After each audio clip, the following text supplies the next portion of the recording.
เจริญพรถือว่ามื้อนี้ทางอาตมาเสด็จเทศน์แลเรื่องพระอานนท์เศร้าโศกติดตามผลงานตอนต่อไป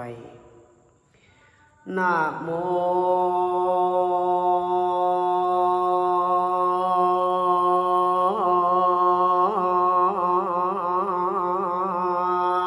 ตัสสะภะคะวะโต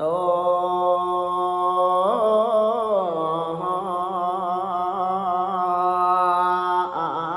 ระหะโตสัมมาสัมพุทธัสสะนะโมตัสสะภะคะวะโต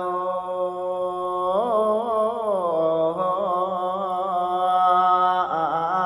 ระหะโตสัมมาสัมพุทธัสสะ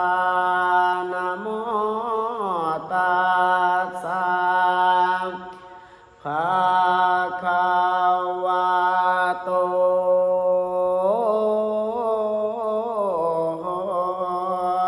อะระหะโตสัมมา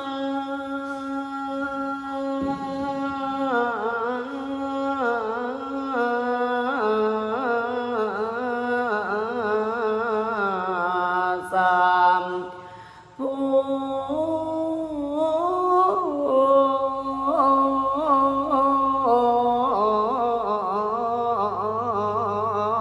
ทธัสสะ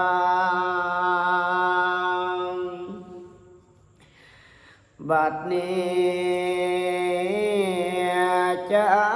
กได้พันละนาเลืองพระอานนท์เศร้าโศกเขาเมื่อวิโยคหอนพระองค์เจ้าเบื่อหมู่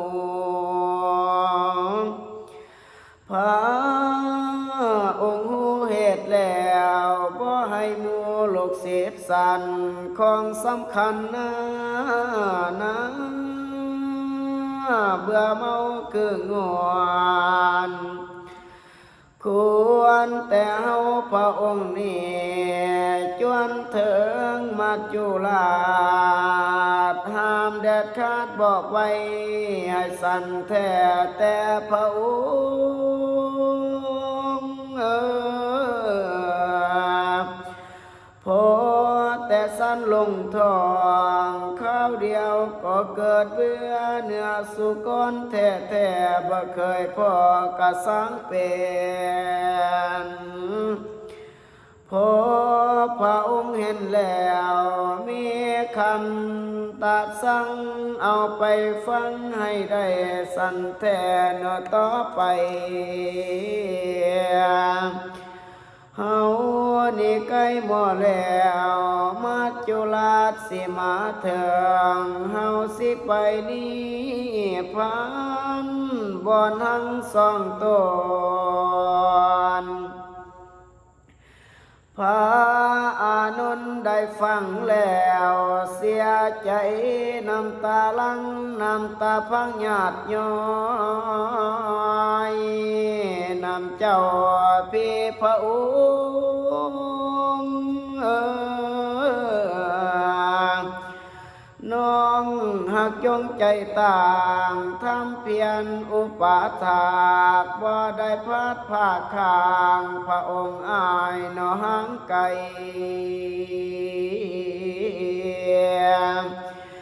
สังสิไลลาน้องของถามก็ยังอยู่หมู่เขาได้ตลอดเกี่ยงไปแล้วสู่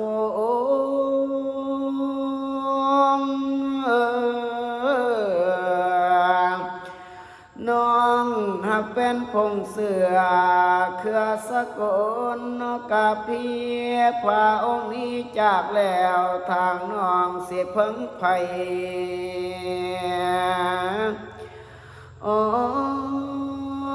รหันต กะบ่ได้ไปนิพพานสากลน้องก็ใจเดือดร้อนว่าท่านได้นอดังเขา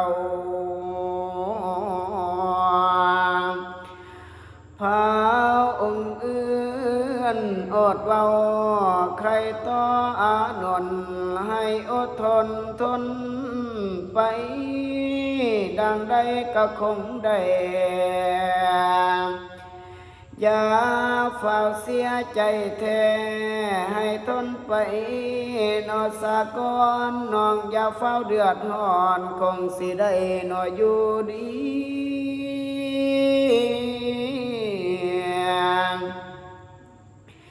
อย่าได้โศกีเศร้าเสียใจก็ตามสร้างตกวางคงสิได้ไปหน้าดอกบ่อนั้นพาพี่ไปนิพพานห้องกุสินาลาสากรพี่หากเกิดเดือดร้อนในเนื้อบ่สบายให้เหยียบพาพระองค์ใหญ่เสด็จไปจากที่เมืองกุสินาลาแห่งนี้กว่ายานสิบ่เถิงไหลยาทางห่างเมืองหลายสัวกิโลเมตรพาพระองค์เสด็จอย่ารอเนิ่นสาพาเฮาไปเดี๋ยวนี้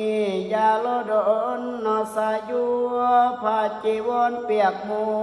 ไข่ข้าวทั่วกาย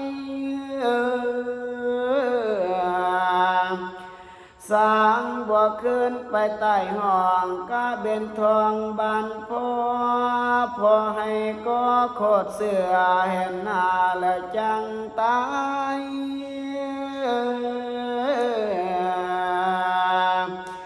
เมืองกุสินาลาเนี่ยประชาชนบ่มีมา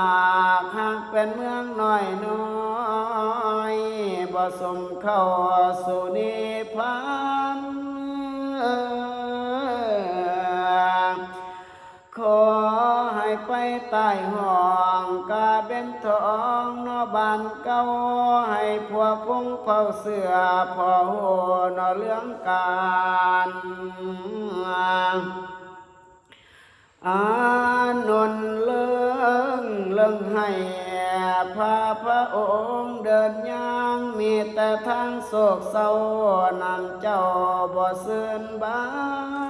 นเป็นตาสงสารแท้พระอานนท์เพียงพำพระองค์หิวหอดน้ำคอแห้งนอเหือไหล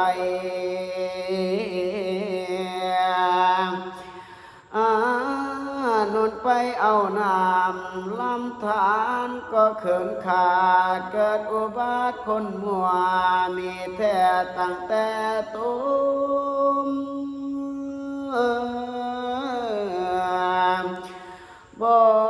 มีสมใจต่างกับมาโนมือเป่ากับมหาพระบาทเจ้าทนเหนียวพระละองค์นั่นล่ะนาโยมเอ้